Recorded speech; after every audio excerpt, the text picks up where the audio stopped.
참 그 어느 때보다도 무더운 여름을 우리가 지내고 있습니다.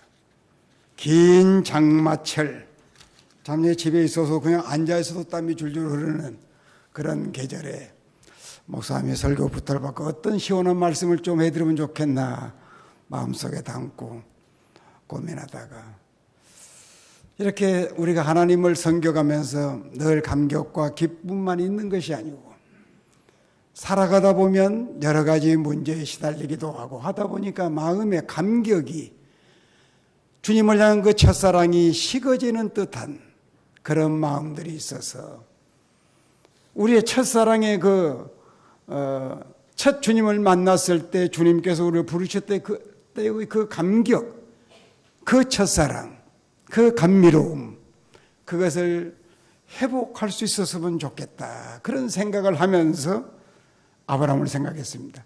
아브라함이 하나님의 부름을 받고 갈 바를 알지 못하고 따라 나섰을 때 그 심정을 초점을 맞춰서 도대체 아브라함이 어떻게 해서 갈 바도 알지 못하고 평생 알지도 못했던 그 하나님의 말씀을 듣고 따라 나설 수 있는가?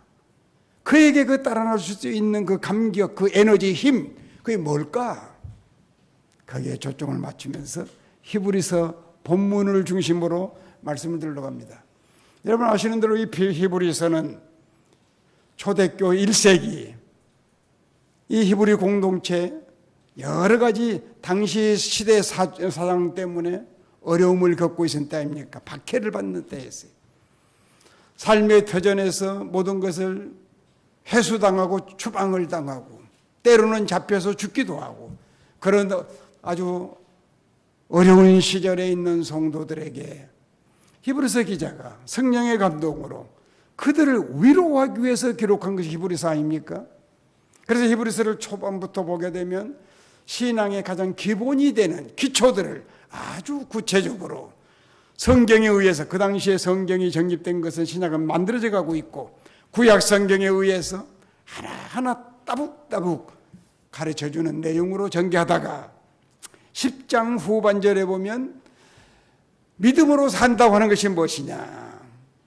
의인은 믿음으로 산다. 구약의 선지자 하박국이 선언했던 의인은 믿음으로 말미암아 살리라고 하는 그 말씀을 이 초대교회 성도들에게 적용하는 거예요. 의인은 어떤 상황에서도 믿음을 따라 믿음에 의해서 살아가는 사람이다. 뒤로 물러가면 침륜에 빠진다. 그것은 성도의 삶이 아니다 하면서 이제 11장에 가게 되면 그렇게 믿음으로 사는 사람들을 마치 전시회를 열어놓은 것처럼 그 갤러리처럼 믿음으로 사는 사람을 쫙 설명을 하지요. 그 소위 우리가 믿음장이라고 하는 히브리서 11장을 보게 됩니다. 히브리 11장 1절에서 3절까지 보게 되면 믿음을 정의하죠. 믿음은 보이는 것들에 보이지 않는 것들의 실상이요. 믿음에 대한 정의를 해요. 믿음을 정의를 논리적으로 할 뿐만 아니라 믿음의 그 내용이 뭐냐 그것을 아벨의 믿음을 통해서 구원에 이르는 믿음을 소개합니다. 구원에 이르는 믿음, 피 흘림이 없이는 구원받지 못한다. 피에 적서진 믿음, 예배하는 믿음, 그것을 소개를 합니다.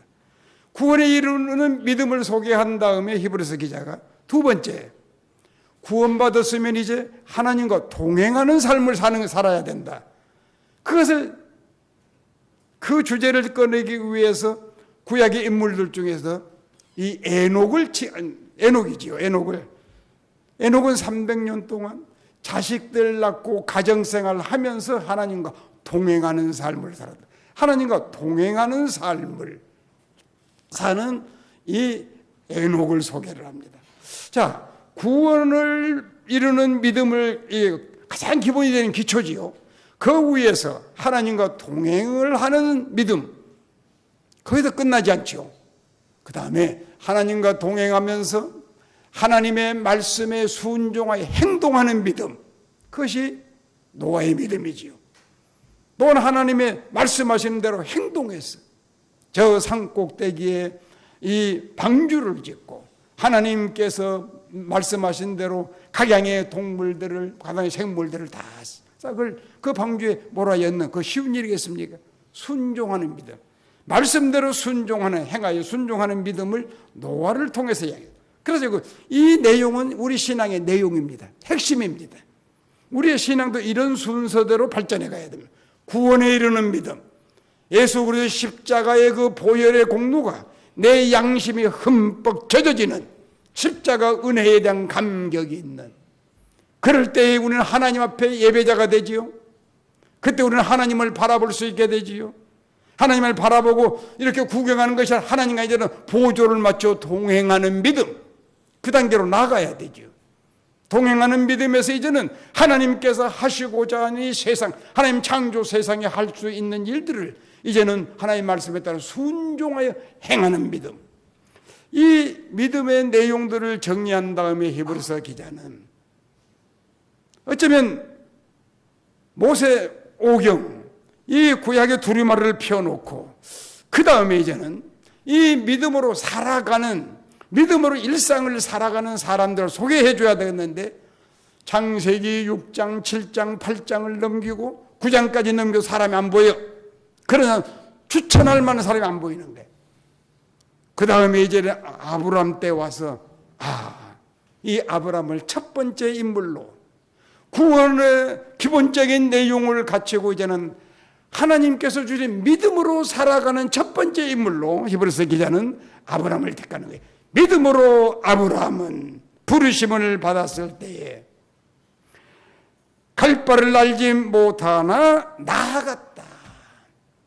그래서 우리 성도들이 이제는 지금 본받도록 모든 이제 초대교회 성도들, 앞으로 오고 오는 성도들을 향해서 성령께서 히브리서 기자를 통해서 우리가 본을 받고 따라야 할 어떤 의미에서 바로 우리의 모습을 보여주는 이 아브람을 첫 번째 인물로 제시를 하게 되죠. 그래서 그 사건 이후에 8절부터 아브람 이야기가 나옵니다. 이때부터 끝장 11장 끝절까지 계속해서 믿음으로 살아갔던 사람들의 이야기를 소개해 주고 있습니다. 자, 우리가 아는 대로 이제 아브라함은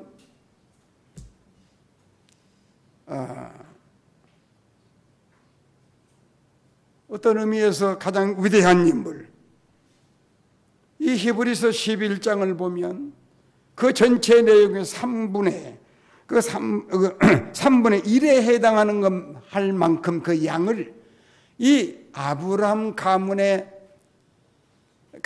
할애를 합니다. 아브라함에 대해서 많이 취급이 되어지죠. 자, 뿐만 아니라 이 신약에 보게 되면 아브라함에 대해서 74번 인용하고 있습니다. 하나님께서는 아브라함을 인간 구원의 도구로, 때로는 인간 구원의 모델로, 모형으로 제시를 하고 있습니다. 예를 들면 바울은 인간이 하나님 앞에 어떻게 죄인이 설 수 있느냐, 그 사실을 아브라함을 예를 들어 이야기하죠. 로마서 4장에. 야고보는 하나님 앞에 인간이 어떻게, 추한 인간이 어떻게 거룩해질 수 있느냐, 성화될 수 있느냐, 그 내용을 아브라함을 예를 들어서 이야기합니다. 야고보서 2장 2절에. 그리고 아브라함은 유대인의 조상일 뿐만 아니라 모든 믿는 자의 아버지로 추앙을 받도록 성경 그렇게 이야기합니다. 갈라디아 3장 9절 이하에. 자, 하나님이 친히 택하여 구원해 주신 하나님의 백성들에게 하나님이 요구하시는 것이 있다고 우리에게 소개를 하는데, 자, 우리 하나님의 그 뜻, 구원받은 하나님의 뜻이다라고 하는 그 말씀 여러분 기억합니까? 항상 기뻐하고 쉬지 말고 기도하며 범사에 감사하는 생활을 하는 이것이 하늘 아버지께서 너희들에게 요구하는 것이다. 그럼 생각해 봅시다. 여기 항상이라는 말, 범사라고 하는 말을 기억해 보세요. 이 속에는 내 삶이 어두울 때나 밝을 때나, 내가 어떤 일을 성취할 때나 실패했을 때나, 그 모든 것들 하나님 앞에 감사하라는 거예요. 항상 기뻐하라는 거예요. 어떻게 그렇게 기뻐할 수 있습니까? 이것이 구원받은 사람만이 가능한 삶의 내용이지요. 그래서 우리가 이렇게 계절적으로 주는 이 괴로움, 이 급급함, 이런 데에 우리가 이런 자칫하면은 기쁨, 감사를 잊고 살 수가 있는데, 이런 때 우리 마음속에 다시 한번 하나님의 말씀처럼 감사가 넘치고 기쁨이 넘치는 그런 삶이 되어지기를 소망하면서 이 말씀을 계속해 가도록 하겠습니다. 자, 이제 먼저 아브라함은 하나님의 부름을 받기 전에 어떤 삶을 살았습니까? 아브라함이 살았던 그 당시 시대 상황이 창세기 11장 12장에 나타납니다. 그리고 히브리서 11장 그 엿볼 수가 있죠. 히브리서 기자는 모세 오성을 펴놓고 신약 성도들에게 모범이 될 수 있는 인물 아벨, 에녹, 노아를 택하여 소개해 주었습니다. 그리고 나서 계속 성경을 넘기며 소위 인간들의 이 세대로 말하면 10세대를 뛰어넘어 인물이 보이지 않는 거예요. 그 당시의 세계의 가치관은 바벨탑 사건, 아니 바벨탑으로 보여주는 시대 아닙니까? 하나님을 업신여기고 하나님의 말씀을 외면하고 하나님의 뜻이 성취되지 못하도록 인간의 힘을 결집해서 바벨탑을 쌓던 그런 시대에, 바로 그런 인간들이 세상을, 그런 문화를 만들고 그런 풍토가 조성된 시대에 아브라함이 살았습니다. 그런 문화 속에서 아브라함이 그런 문화를 마시고 살아갔던 사람이. 자, 뿐만 아니라 아브라함이 자라는 그 가정을 봅시다. 가정은 어떤 가정이에요?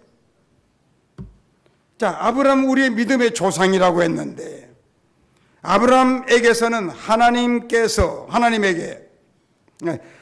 아브라함에게 그 이름이 땅에서 존귀하게 되리라, 그의 자손이 땅에서 장대하게 되리라, 만민의 복이 되리라, 이런 놀라운 약속을 받은 인물이에요. 자, 인간 중에서 가장 복되고 위대한 인물이 된다는 말인데, 자, 아브라함이 어떤 인물이고 어떤 가정에서 출생했기에 이런 인물이 될 수 있단 말입니까? 성경은 아브라함의 가정에 대해서 우리에게 한마디 소개해 줍니다. 여호수아 24장 2절에 보면 옛적에 너희 조상들 곧 아브라함의 아버지 나홀의 아버지 데라가 강 저편에 거주하여 다른 신들을 섬겼느니라. 하나님 섬긴 가정이 아니에요. 다른 우상을 섬기는 가정이에요. 그의 부모들은 이 다른 신, 우상을 만들어서 이 생업으로 삼고 사는 그런 가정이었습니다. 아브라함은 자기 부모가 하나님을 열심히 섬기는 것을 보고 자란 사람이 아닙니다. 아브라함의 가정은 하나님을 섬기는 경건한 가정이 결코 아닙니다. 아브라함의 부모가 우상을 섬기는, 아브라함은 우상을 섬기는 것을, 그 부모가 우상을 섬기는 것을 보면서 자라난 인물입니다. 그런데 아브라함이 어떻게 해서 이런 위대한 믿음의 조상, 믿는 자의 아버지가 될 수 있었던가? 여기에 복음의 핵심이 들어 있습니다. 사회적 여건이나 환경이 인간들의 운명과 삶의 결정적인 것이 아니라는 겁니다. 성도 여러분, 여러분이 살아가는 이 사회 환경, 사회 조건, 사회적 문화, 그것이 하나님에게는 그렇게 큰 것이 아니라는 거예요. 그렇게 중요한 것이 아니라는 거예요. 문제는 어떤 환경, 어떤 곳에서 자라난 사람일지라 하나님의 손에 붙잡혀지기만 하면, 하나님에 의해서 주도되기만 하면 아브라함처럼 위대한 인물이 될 수 있다고 하는 것을 우리에게 보여주는 것입니다. 우리 보여주는 거예요. 오늘 우리가 아브라함을 생각하면서 이 복음의 핵심을 붙들 수 있기를 바랍니다. 뿐만 아니라 아브라함이 훗날 위대한 인물이 될 수 있었던 것은 그의 부모의 영향 때문이 아닙니다. 그의 부모의 어떤 성격에 좋은 성격을 물려받은 사람도 아닙니다. 그의 부모의 많은 유산을 물려받은 자도 아닙니다. 아브라함은 그의 성격과 성품이 특별히 좋은 것도 아닙니다. 우리가 아는 대로 위기를 만났을 때는 사랑하는 자기 아내까지 포기하려고 했던 비겁한 성격을 가졌던 인물이었습니다. 그럼에도 불구하고 아브라함이 하나님에 붙잡혀질 때 위대한, 인류에게서 위대한 인물이 될 수 있었다고 하는 것을 히브리서 기자는 초대교회에 어려움 당하는 성도들에게 제시하는 거예요. 오고 오는 미래의 교회 성도들에게 너희들이 살아가는 환경이 너희들에게 만족을 주지 못할 때 그게 중요한 거 아니다. 어떠한 환경에 처하더라도 하나님의 손에 붙잡혀지기만 한다고 하면 세상이 만들 수 없는, 하나님만이 하실 수 있는 위대한 인물이 될 수 있다고 하는 것을 우리에게 보여주고 있습니다. 다음, 하나님의 부르심을 받기 전 아브라함 자신은 어떤 사람이었습니까? 한번 생각해 보세요. 하나님의 부름을 받기 전 아브라함 어떤 사람이었습니까? 지금 오늘 우리 성경 볼고 봤을 때 하나님의 부름을 구체적으로 받을 때 나이가 75이라고 그랬어요. 그때까지 아브라함 모든 사람이 가질 수 있다고 생각하는 한 가지 없는 것이 있어. 뭐가 없습니까? 자식이 없는 거지. 그 당시에는 결혼하면 자녀들을 많이 생산하는, 또 자녀들을 많이 생산하는 것은 생존에 대한 절대 필요해요. 75이 될 때까지, 노인이 될 때까지 이 가정에는 생명이 태어나지 않아. 그래서 늘 아브라함의 마음속에는, 아브라함의 아내의 마음속에는 우울한 거예요. 때로는 좌절한 거예요. 괴로운 거예요. 허전한 거예요. 그 한 가지 없는 것 때문에 이 아브라함은 많은 재산을 모았어요. 그것이 만족을 주지 못해. 이 한 가지 없는 것 때문에 아브라함은 마음이 가난해진 거예요. 아무것도 그들에게 만족을 주지 못하는 거예요. 마음이 가난해진 거예요. 자, 그런데 하나님께서 아브라함이 찾아오십니다.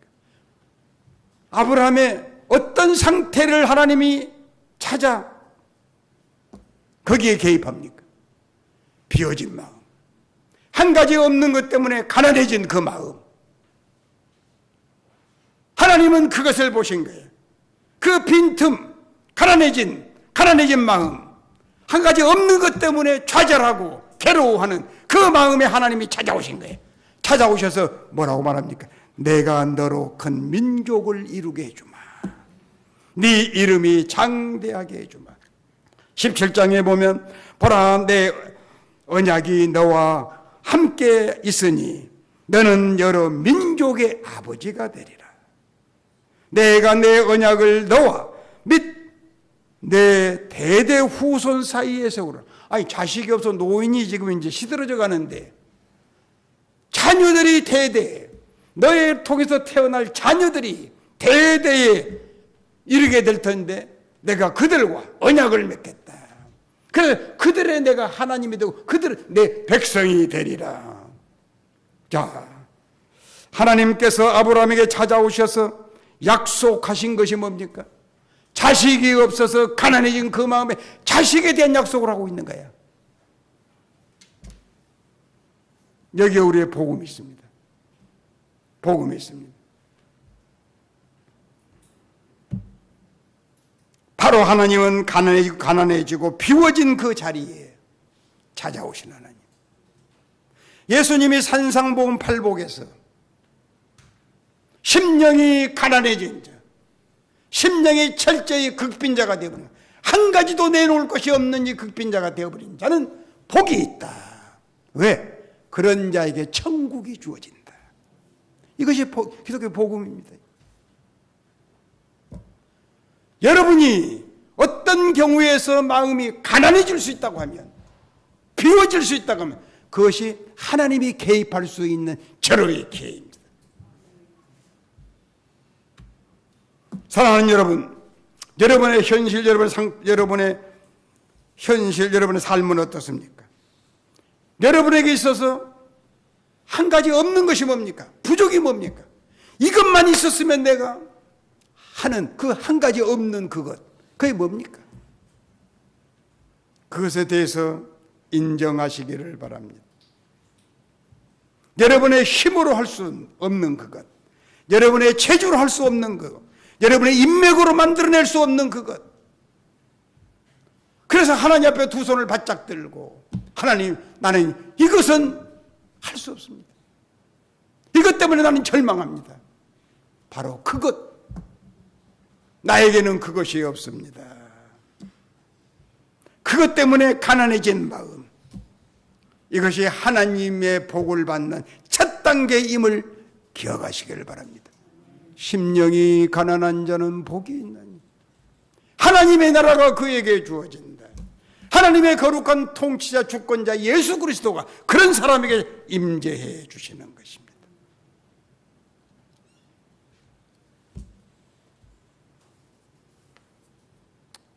하나님께서 아브라함에게 찾아오셔서 아브라함 부부가 어찌할 수 없는, 이제는 늙어서 생산 기능이 다 끝나버리는 그들로서는 어찌할 수 없는 그것을 하나 해 주시겠다는 거예요.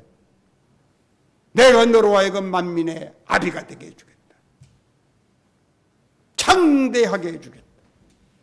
여기서 재물이 아닙니다. 자손들에 대한 이야기. 기독교의 복음은 비워준 자에게 채워지는 겁니다. 자, 이제 히브리서와 사도행전 본문이 알려준 아브라함에 대해서 생각해 봅시다. 히브리서, 믿음으로 아브라함은 부르심을 받을 때에 순종하여 장래의 유업으로 받을 땅에 나아갈새 갈 바를 알지 못하고 나갔으며, 부르심을 받았을 때 순종하여 나갔습니다. 그래서 아브라함의 이 타이틀은 부르심을 받았을 때에 주저하지 않고 순종하여 나아갔다. 그게 아브라함의 타이틀이야죠. 히브리서 기자가 아브라함에게 지금 타이틀을 붙인다고 하면, 믿음으로 아브라함은 부르심을 받았을 때 순종하여 나아간 사람이다. 히브리 공동체 성도들아, 너희들 하나님의 부르심을 받았냐? 그 당시에 성도들 중에서 흔들리는 사람들이 많았어. 하나님의 부르심을 받은 사람은 머뭇거리고 흔들릴 것이 아니라 나아가는 자다. 앞으로 하나님을 향해서 따라 나가요. 갈 바를 알지 못하지만 하나님이 너를 부르시는 대책이 있어. 위대한 대책이 있어. 그걸 향해서 나아가는 것이야. 그걸 지금 강조하는 것이죠.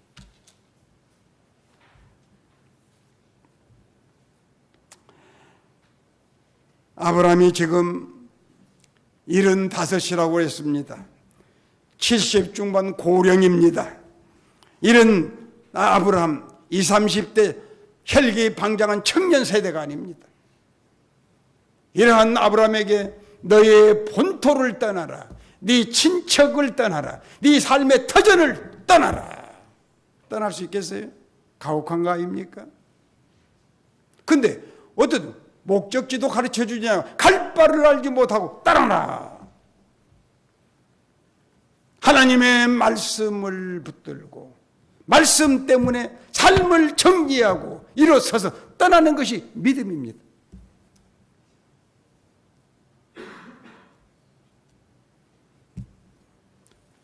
그런데 어떻게 갈 바도 알지 못하면서 고향과 친척, 삶의 모든 터전을 버리고 떠나갈 수 있습니까?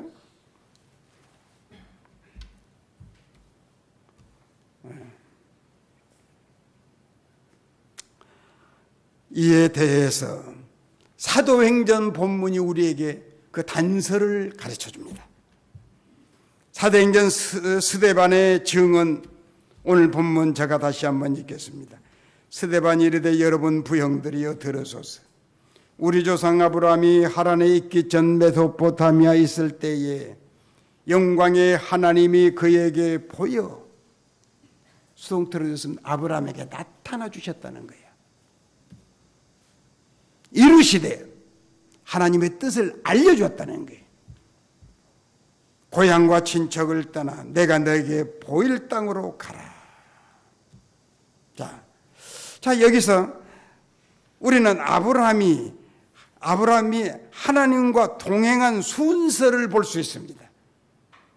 하나님이 먼저 아브라함에게 찾아와 줬다는 거예요. 아브라함이 먼저 하나님을 찾은 것 아닙니다. 내가 하나님을 좀 섬겨봐야 되겠다고 두리번거려서 하나님 찾아 나선 거 아닙니다. 하나님께서 먼저 아브라함이 찾아와 주셨습니다. 영이신 하나님을 인생이 어디 가야 하나님 만날 수 있습니까? 하나님이 자기 자신을 열어 보여주시지 아니하시면 그 어떤 인생도 그 무엇으로도 하나님을 알 수가 없는 것입니다. 그래서 하나님께서 아브라함에게 나타나 보여주신 거예요. 호라, 나타나 보여주신 거예요. 하나님이 나타나 보여주는데 어떤 하나님? 영광의 하나님. 찬란한 영광의 빛으로 하나님께서 아브라함에게 나타나 주신 거예요. 하나님의 임재 앞에 노출된 이 아브라함, 어둠 속에 하나님 나타난 거 아니에요? 영광의 하나님, 찬란한 영광의 빛 속에 아브라함이 지금 노출된 겁니다. 하나님의 빛 속에서 자기를 보니, 노출된 자기를 보니 더럽고 추하고 엉망진창인 깨어지고 망가진 존재임을 볼 수 있는 거예요. 그리고 자기 지난날에 살아왔던 삶을 비교해보니 그것은 어둠 천지야. 하나님도 아닌 것을 하나님으로 섬기는 저 우상을 섬기는 무지한 인생들, 인생이 어두워서 캄캄한 곳에 살았던, 그런데 하나님 빛 앞에 노출돼 그것이 보아지는 거야. 내가 저런 어둠 속에 살았구나. 저런 어둠 속에 내가 허우적대며 살았구나. 영광의 빛 앞에 아브라함은 자기의 누추한 모습을 보면서 그 하나님의 영광의 빛 앞에 매료된 것입니다. 근데 그 하나님께서 인격적으로 불러주는 거예요. 아브라함아 하면서 하나님의 그 마음에 가지고 계신 포부를 아브라함에게 따북따북 들려주시는 거예요. 그 하나님의 인자하신 말씀, 하나님에게 자비하신 그 음성, 그 감미로운 그 말씀을 받을 때 하나님의 그 인격에 매료되는 거예요. 그 하나님 앞에 노출된, 자기에게 나타나 주셔서 말씀해 주시는 그 하나님, 떠나라 하실 때 거부할, 방황할, 주저할 여지가 없어. 지난날의 삶의 헌옷 누더기 같은 건 벗어버리고 하나님을 따라가는 거예요. 이 대목을 보여주는 거예요. 성도 여러분, 여러분이 처음 하나님을 만났을 때 그때 심정을 회상하기를 바랍니다. 여러분이 세례를 받았을 때 그 감격을 회상해 보기를 바랍니다. 하나님을 모르던 여러분들이 예수 그리스도 내 구주임을 고백하고 이제는 예수 그리스도는 내 모든 것을 내려놓고 예수님을 나의 주로, 나의 주인으로, 나의 구주로 섬기겠노라고 고백하고 세례받았잖아요. 그때 그 감격, 이제는 예수만을 위해서 살겠다고 다짐하고 예수를 위한다고 내가 무엇이든지 할 수 있겠다고 마음속에 다짐했던 그때 시절을 회상해 보라는 거예요.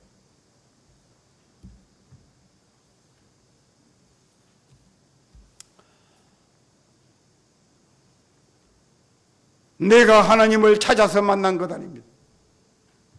하나님이 나를 찾아와 주셔서 시궁창에 뒹굴고 있는 나를 끌어내어 주신 것처럼 쓰레기 때문에 버려진 나를 끌어다가 거룩한 빛 앞에 나를 씻겨주시고 단정하게 씻어주고 하나님 그 거룩한 하나님 앞에 설 수 있도록 의로운 옷을 입혀주시고 하나님의 거룩한 신분에 거울리는 자녀라고 하는 타이틀을 지어주시고, 이 영광스러운 감격. 자, 성도 여러분, 그래서 여러분 이제는 하나님 없이는 못 살지요. 거의 그리스도인이야. 나는 이제는 다른 거 다 없어져도 하나님 없이는 못 살아. 그런 마음 듭니까? 거의 그리스도인이야. 아내와 남편 같이 있으면서 평생 아내와 남편이 떨어지면 안 되죠. 같이 천국 갈 때 비슷하게 갔으면 좋겠어. 혼자 너무 오래 있지 말고. 그럼에도 불구하고 내 아내, 내 남편이 내 하나님보다 더 좋지는 않아. 하나님이 때로는 내 아내를 데려갈 수 있고 내 남편을 데려갈 수 있고, 그러나 하나님 없이는 나는 못 산다. 내 구주 없이는 나는 못 산다. 이렇게 된 거예요. 그리스도인은. 그리스도인.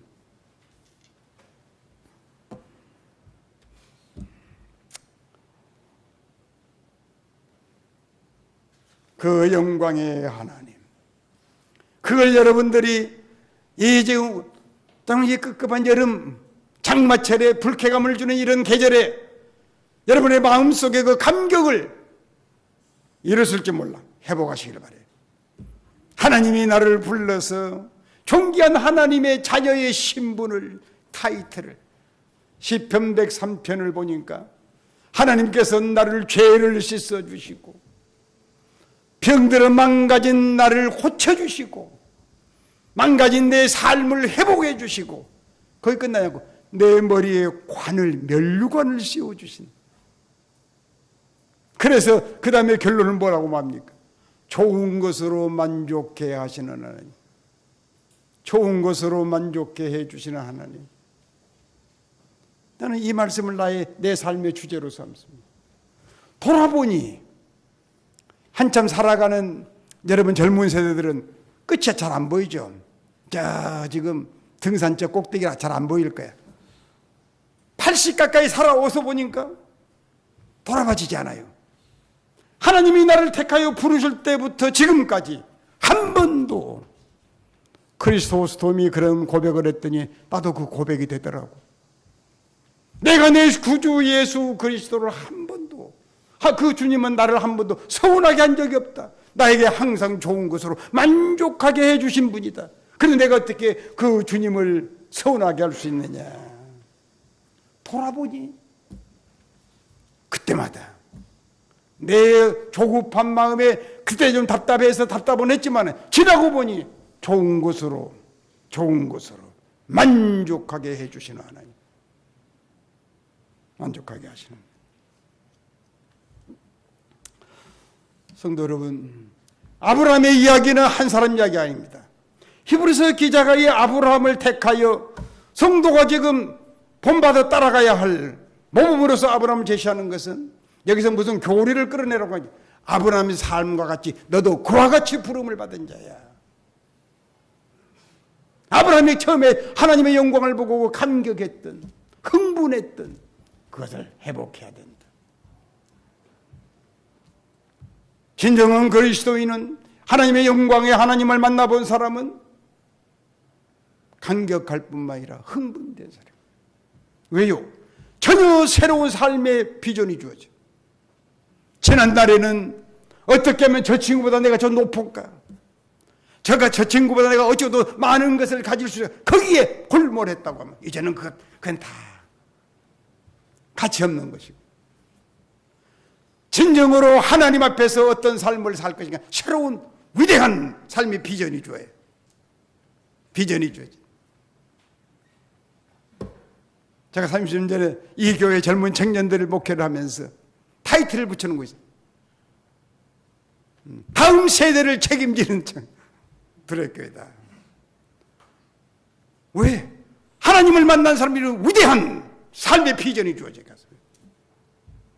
민족에 대한 비전이 어떻게 가야 되는지, 하나님의 교회가 어느 방향으로 가야 될지, 내 삶이 어떤 삶이 되어져야 하나님을 영화롭게 할 수 있는 건지, 새로운 삶의 비전이 주. 비전이 줄 뿐만 아니라 그것을 향해서 나아갈 수 있는 지혜와 힘과 에너지가 공급되어져.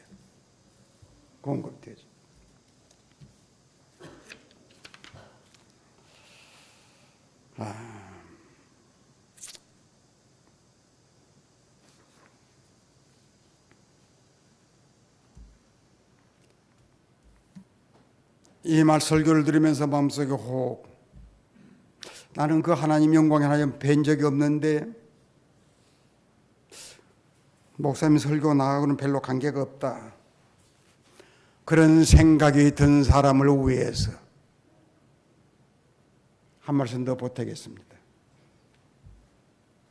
성령께서 사도의 마음을 감동해서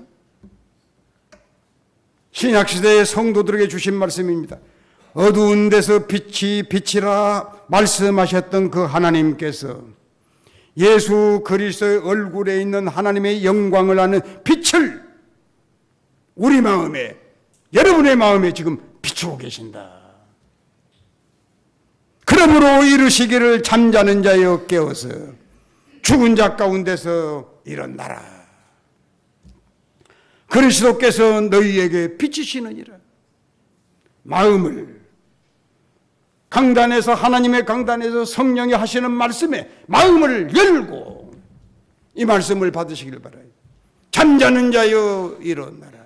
너의 마음에 하나님의 빛, 창조의 빛, 하나님을 아는 예수 그리스도로부터 얼굴로부터 비춰지는 그 빛이 너의 마음속에 비춰지고 있다. 아브라함이 받았던 영광의 하나님의 그 광채처럼 이 하나님의 비춰주시는 예수 그리스도 얼굴로부터 비춰지는 하나님을 아는 그 빛을 마음으로 받을 때 인생이 새로워집니다. 나의 허물이 벗겨지고 새 사람이 되는 것처럼 세상이 달라집니다.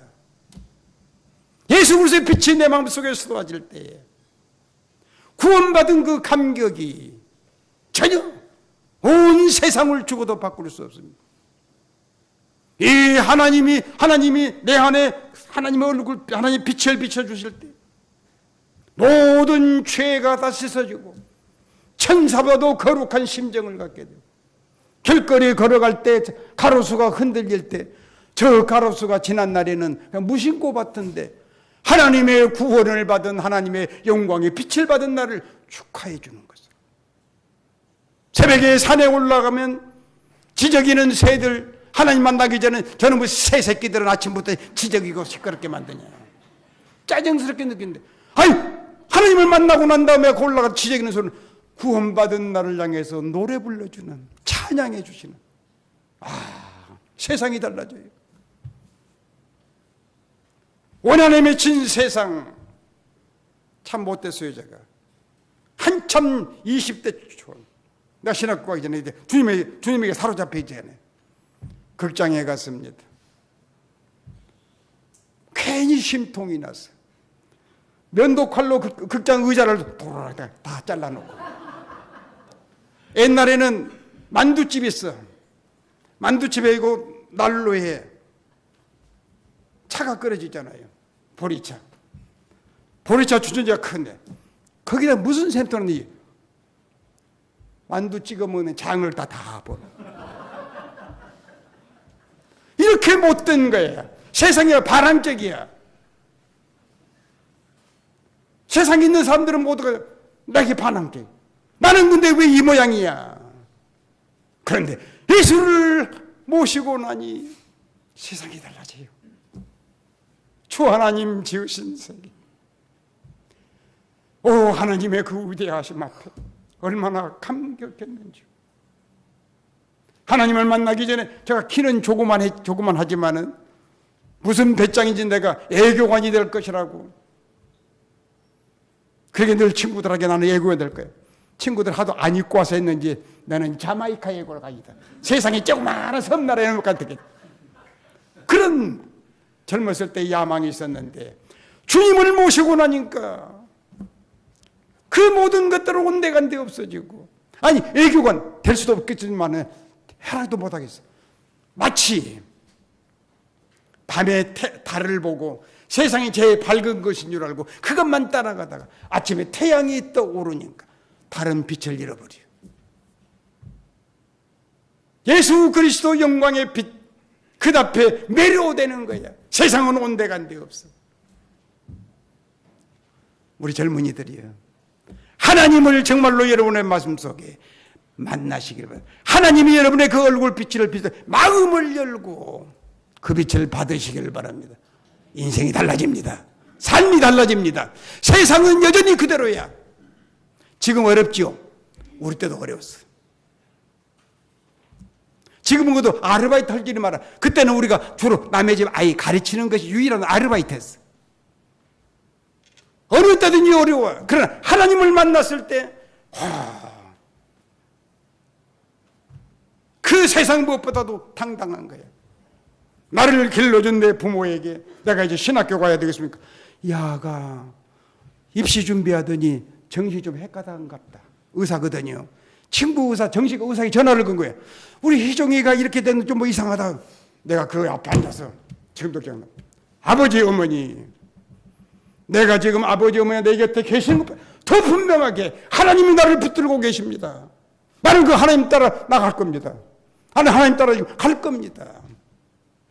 그리고 뛰쳐나와서 부산에 있는 고려신학교를 제가 가서 목사가 됐습니다.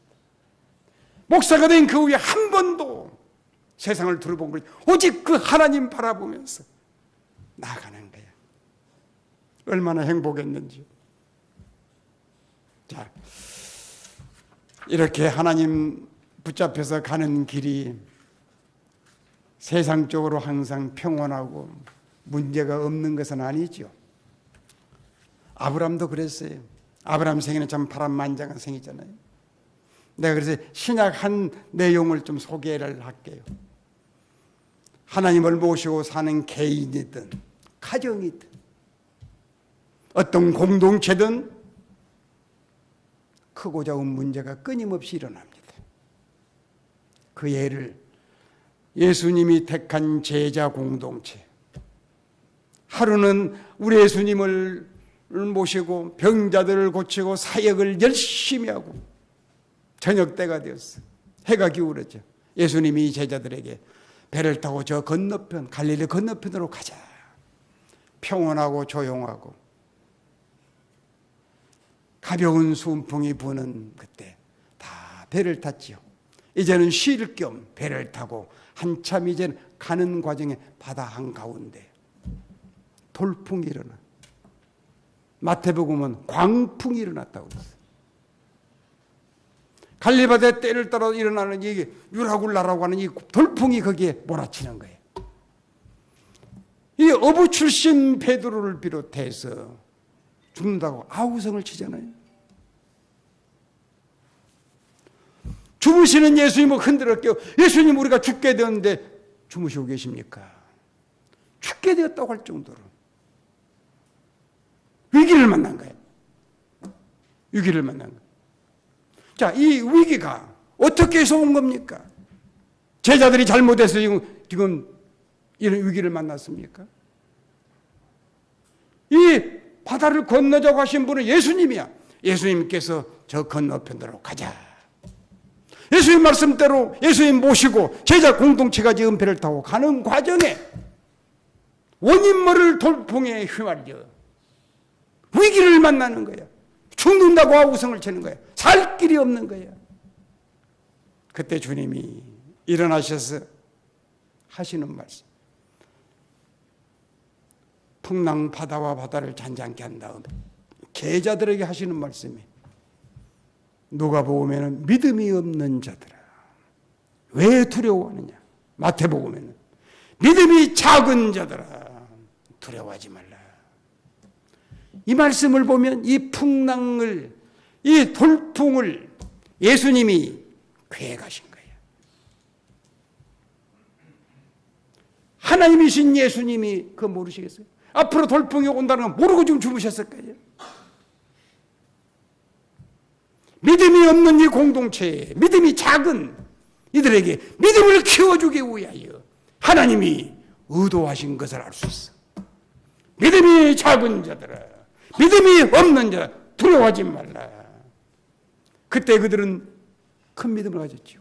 이분이 누구이기에 바람과 바다도 찬잔케 하시는가. 하나님이심을 이들은 의식적으로는 알았지만 경험적으로 하는 거예요. 이분은 천지를 주장하시는 분이다. 우리를 위협하는 이 풍랑을 잔잔케 하실 수 있는 분이다. 이 이 믿음을 갖게 된 것이죠. 이 믿음을 주기 위하여 하나님은, 우리 주님은 고요한 바다에, 잔잔한 바다에 갑자기 원인 모를 돌풍에 휘말리도록 허락하신 거 아니겠어요?